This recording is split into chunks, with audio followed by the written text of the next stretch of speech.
Essa luta. Nós estamos aqui para falar de alguém que venceu a maior batalha da história, daquele que venceu a morte na cruz do Calvário, Jesus de Nazaré. Ele venceu para que eu e você tenha vida, para que nós estejamos nesta noite com esperança de irmos morar no céu. Glória a Deus. Irmãos, o texto que nós vamos meditar nesta noite, um texto bastante conhecido da igreja. O título que tem aqui na minha Bíblia é o Cego de Jericó. E eu estava meditando nesse texto e eu pedia que Deus me desse uma palavra, algo sobre esse texto, para que eu pudesse passar para os irmãos. E cego de Jericó porque ele estava na saída da cidade de Jericó. A cidade de Jericó era uma cidade muito visitada, muito frequentada, uma cidade de veraneio que havia sido reconstruída por Herodes, pelo rei Herodes o Grande. E por haver muita movimentação naquele lugar, esse homem que era cego, era deficiente visual, ele estava ali no intuito de conseguir alguma coisa, de ser remunerado financeiramente, visto que não podia trabalhar. E alguém que tinha esse tipo de deficiência naquela época era muito desprezado.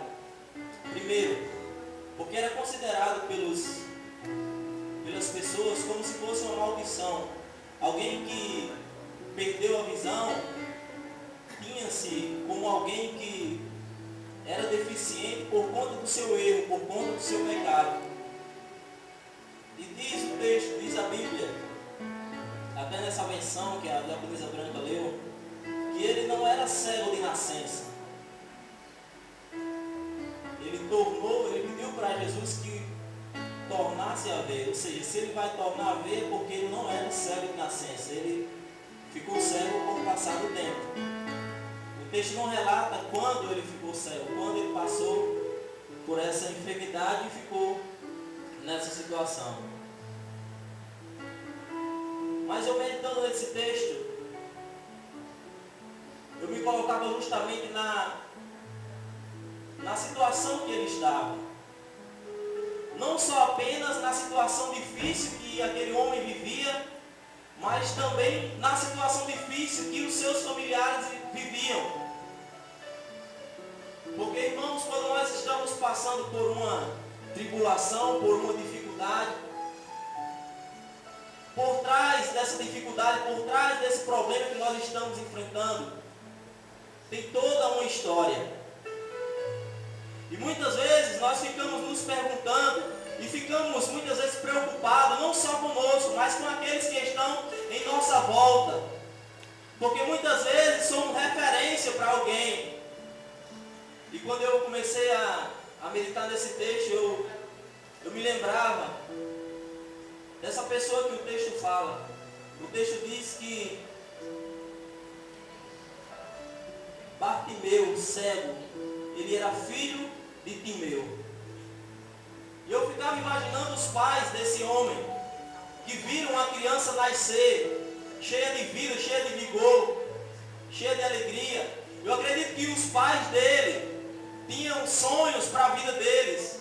Eu acredito que os pais dele almejavam algo. Muitas vezes os pais, eles querem que os filhos tenham a oportunidade que ele não teve. E eu acredito que os pais desse jovem tinham expectativas sobre a vida dele. Mas o texto é bem claro que diz que Bartimeu, ele estava sentado à beira do caminho e estava mendigando. Eu quero dizer, e eu entendo através desse texto nesta noite, que talvez nós olhemos para algumas situações que estejam na nossa vida, que esteja ao nosso lado, ao nosso redor, e nós não estamos vendo nada acontecer. Talvez seja um familiar nosso, talvez seja um parente nosso, talvez seja um pai, talvez seja uma mãe que está à beira do caminho, talvez seja um filho que nós olhamos para ele e ele está ali parado na beira do caminho. Talvez seja uma situação adversa, mas eu tenho uma boa notícia para você. Quem está se aproximando com uma grande multidão é Jesus de Nazaré. Jesus de Nazaré estava se aproximando daquele lugar, meu irmão, como já foi cantado nesta noite, para mudar a história de alguém. Jesus está chegando aqui nesta noite para mudar a minha história, para mudar a sua história, para mudar situações difíceis, para ter intervenção em problemas que muitas vezes nós olhamos e dizemos: Deus, como é que isso pode acontecer? Eu esperava tanto, eu tinha tanta expectativa, mas eu não estou vendo nada acontecer. Diga para o irmão que está do seu lado: Jesus está chegando no seu problema nesta noite. Jesus está chegando no seu problema nesta noite. Agora deixa eu dizer uma coisa para você. Se você não crê nesta palavra, se você não crê que Jesus, ele pode fazer milagres, se você não crê que Jesus, ele pode dar livramento, se você não crê que Jesus, ele está olhando para a sua situação e para o seu problema, como já foi falado aqui nesta noite, que Deus, ele coloca a sua mão no meio, que Deus, ele protege, que Deus, ele dá livramento, que Deus olha para os seus. E eu vou mais além, como a palavra também diz, que o guarda de Israel não dorme e nem cochila. Quando muitas vezes nós estamos olhando para uma situação, achando que não tem mais jeito, achando que o tempo já passou, achando que não dá mais para resolver, é que Jesus vem chegando com a sua mão poderosa para colocar a sua mão no meio e intervir nessa história e mudar o quadro e mudar a situação da sua vida. É preciso que você creia, meu irmão, que Jesus de Nazaré, ele continua fazendo milagres, que Jesus de Nazaré não é só alguém que veio lá, morreu, ressuscitou e está distante. Não, ele está aqui nesta noite. Ele está aqui neste lugar nesta noite. Porque do contrário, irmão, seria um culto monótono. Porque do contrário, só seria uma reunião de pessoas, onde nada acontece. Mas muitas vezes chegamos aqui tristes, cabisbaixo, e saímos com alegria no nosso coração. Por quê? Porque quando nós chegamos, Jesus vai se aproximando de nós, Jesus vai chegando na nossa causa, vai chegando no nosso problema, e saímos daqui, por mais que o problema ainda exista, mas nós saímos com força, com vigor, com alegria, e crendo que lá na frente, a promessa que nós recebemos aqui, nós vamos colocar em prática, e Jesus vai chegar no meu problema, no seu problema, e alguma coisa vai acontecer, irmãos. A situação de Bartimeu não era fácil. Cego, mendigando, sentado à beira do caminho.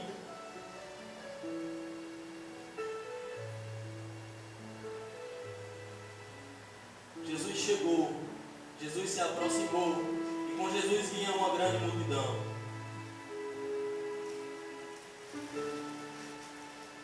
Verso 47. E ouviram que era Jesus de Nazaré. Começou a clamar e a dizer: Jesus, filho de Davi, tem misericórdia de mim. O termo filho de Davi significava, e ainda significa, que aquele homem reconheceu que Jesus era o Messias. Naquele momento, aquele homem que estava ali à beira do caminho, que estava sentado, mendigando, ele ouviu que Jesus ia passando por ali, e alguma coisa aconteceu, gerou fé no coração daquele homem, e a partir daquele momento ele já reconheceu que Jesus era o Messias que havia de vir, que Jesus era o Messias que havia sido profetizado no Antigo Testamento. E ele não perdeu tempo, e ele reconheceu e disse: Jesus, filho de Davi, tem misericórdia de mim. Nós precisamos reconhecer, meus irmãos, que Jesus é a única solução para os nossos problemas.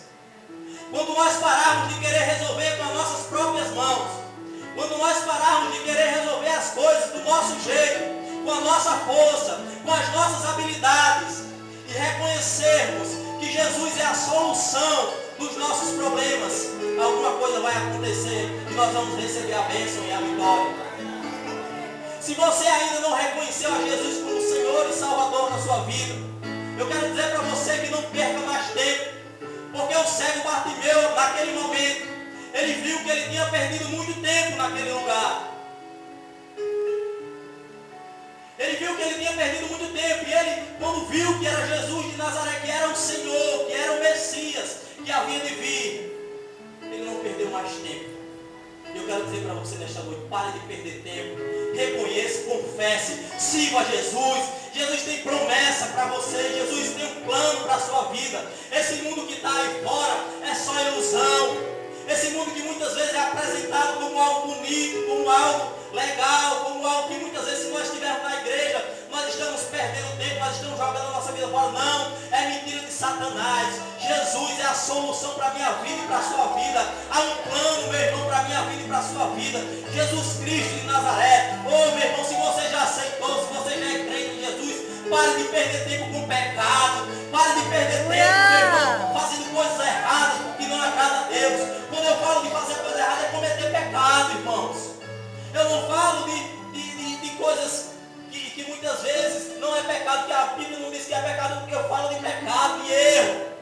Que muitas vezes estamos dentro da igreja e estamos errando. Jesus nos chama a cada dia, a cada culto, ao arrependimento. Por quê? Porque Ele tem algo preparado para nós.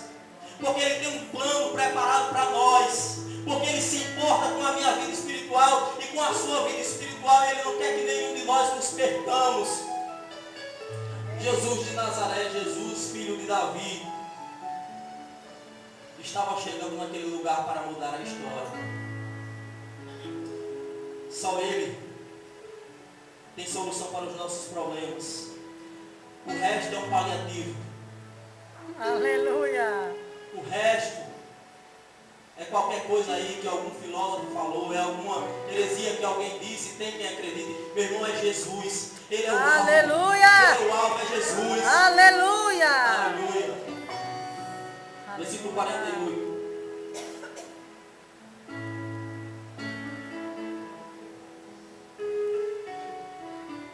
Muitos o repreendiam para que se calasse, mas ele clamava cada vez mais: Filho de Davi, tem misericórdia de mim.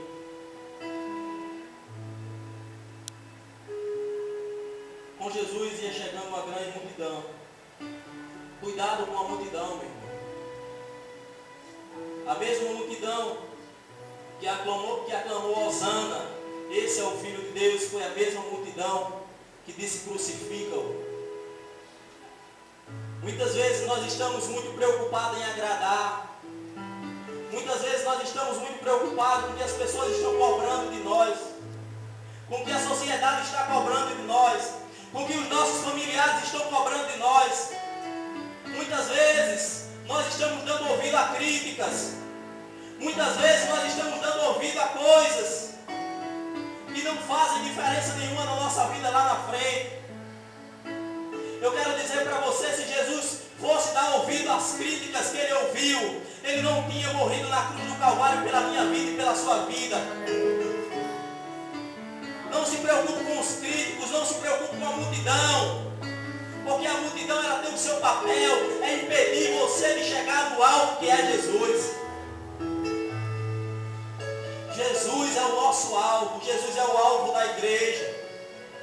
A multidão muitas vezes nos quer impedir de chegar até Ele. Não se importa com os críticos, meu irmão. O crítico, ele nunca é lembrado. Você nunca viu uma estátua de um crítico, não.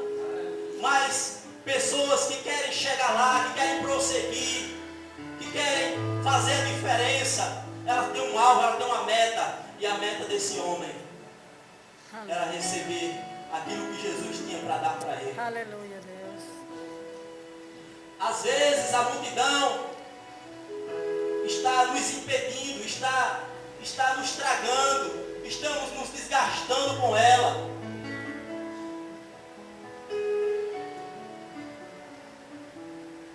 Versículo 49.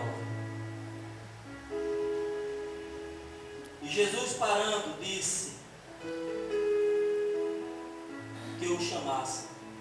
E chamaram o cego dizendo: tem bom ânimo, levanta-te, que ele te chama.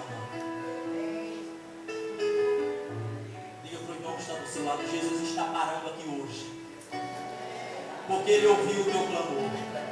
Jesus está parando aqui neste lugar hoje, porque ele ouviu o clamor dessa igreja, porque ele ouviu o teu clamor, meu irmão. Agora isso é para quem crê. Se você não crê, você vai voltar para casa do mesmo jeito que você chegou aqui, mas se você crê, alguma coisa vai acontecer na sua vida. Eu não sei qual vai ser o tempo, eu não sei se é hoje, não sei se é agora, eu não sei se é amanhã ou depois de amanhã. Eu só sei que o tempo de Deus é o melhor tempo para a minha vida e para a sua vida. Aleluia. Jesus está parando para resolver o meu problema e o teu problema. Jesus estava caminhando, Jesus ia se aproximando, mas Jesus chegou para resolver o problema, para resolver a situação. Aí no versículo 49,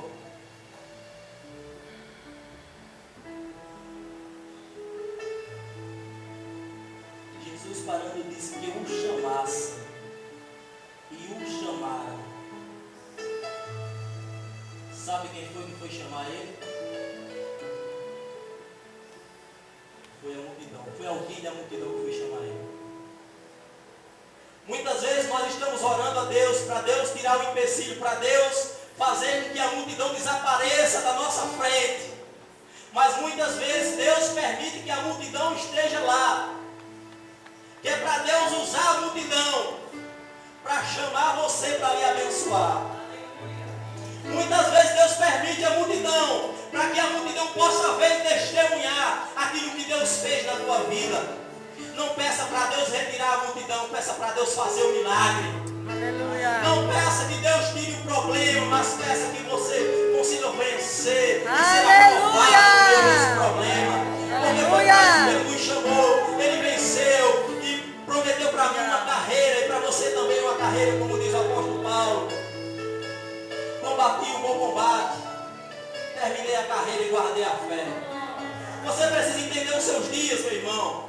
Você não precisa ser aquele crente imediatista que ora hoje e quer que aconteça amanhã. Você não precisa ser aquele crente que só quer ver o milagre na hora. Aprenda a esperar o tempo de Deus. O apóstolo Paulo diz: eu sei estar abatido, eu sei ter em abundância, eu sei ter em fartura, mas eu também sei ter na dificuldade. Em todas as coisas eu posso tudo naquele que me fortalece.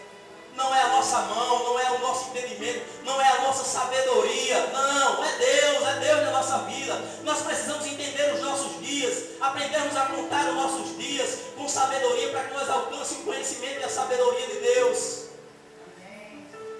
O apóstolo Paulo sabia que os dias dele estavam terminando. Ele escreveu isso. Muitas vezes, irmão, nós não entendemos isso. Não entendemos os nossos dias, ficamos reclamando de Deus, reclamando da multidão, reclamando da tribulação, reclamando da nossa deficiência, reclamando de tanta coisa, quando muitas vezes Deus quer apenas que você continue clamando, exaltando e glorificando a Ele. Deus quer que você continue no alvo, que você continue no seu propósito, porque lá no final é vitória para a minha vida e é vitória para a sua vida também.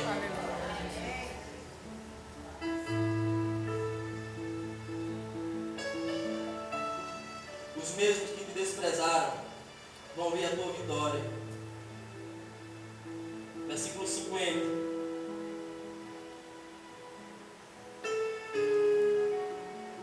E ele, lançando de si a sua capa, levantou-se e foi ter com Jesus.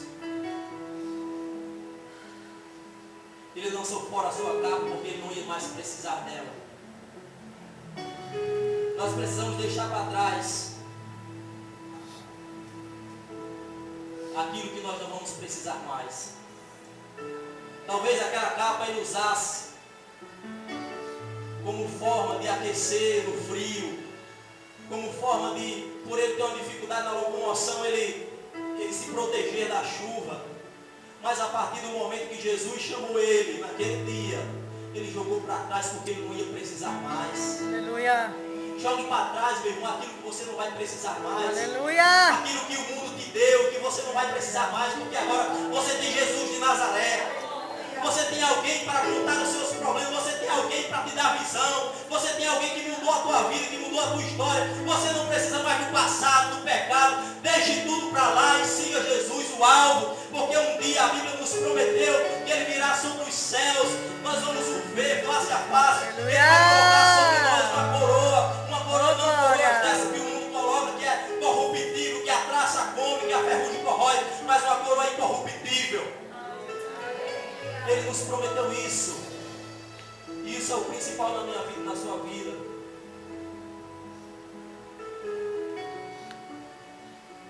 Versículo 51. Para nós encerrarmos. E Jesus falando disso. Que queres que eu te faça? E o cego disse: mestre, que eu torne a ver. E Jesus lhe disse: vai, a tua fé te salvou. E logo viu e seguiu a Jesus. Irmãos, como eu falei no início, se ele disse que eu torne a ver, é porque ele tinha, antes ele tinha visão e perdeu. Se você não tem nada, é mais fácil de você lidar com a situação. Mas se você tem alguma coisa e você perde, é mais difícil. É mais difícil de você lidar com isso. Mas eu quero dizer para você nesta noite, que muitas vezes Deus permite que algo seja tirado de nós, porque Ele quer nos dar algo melhor.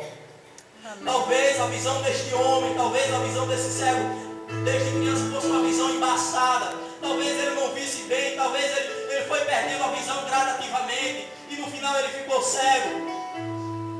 Mas quando a Bíblia diz que quando Jesus curou a sua visão, ele saiu correndo, pulando e seguindo a Jesus. Aleluia. Deus tem algo melhor para a minha vida e para a sua vida. Nós servimos a um Deus que restitui. Nós servimos a um Deus que restitui mais do que nós tínhamos. Esse é o Deus a qual nós servimos. E por último eu quero dizer que alguém precisou ficar cego. Alguém precisou passar por uma dificuldade muito grande para que Jesus pudesse chegar ali naquele dia e fazer um milagre. A minha adversidade e a sua adversidade não é para nos matar, mas é para Jesus fazer um milagre na nossa vida. Amém. Não pense que a adversidade que você está passando, meu irmão, é porque Deus, Jesus, Ele quer matar você, Ele quer que você olhe para baixo, Ele quer você triste, nem cabisbaixo, não. É porque Ele quer fazer um milagre na minha vida e na sua vida. E eu glorifico e exalto a Deus, porque a minha vida aqui hoje valeu a pena. Aleluia. Diga para o irmão que está do seu lado: valeu a pena, meu irmão, você vinha aqui hoje. Aleluia. Glorificado e exaltado.